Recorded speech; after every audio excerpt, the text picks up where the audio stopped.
Here's the TEVO Michelangelo printing away upstairs. I had to move it upstairs because I started to have a lot of really difficult problems with it when it was in the basement, and I really couldn't figure out why. I had tried leveling it repeatedly. Prints would constantly come off the build plate, no matter how much glue I put down there. And I was also having really curious issues, like when I printed this object, once it was finished, it looks pretty nice, but once it was finished, you could crush it. There was no infill at all. I mean, it looked like there was infill, but it just didn't hold up.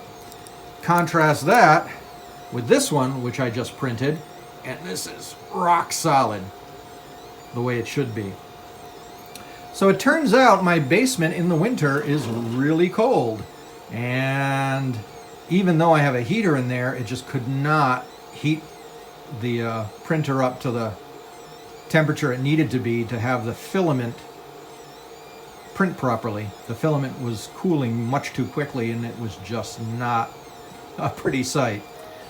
So I have a lot of stuff I needed to print, and there it is upstairs printing fine, so that's where it's going to remain for a while until I can get the temperatures up downstairs a bit more reasonable.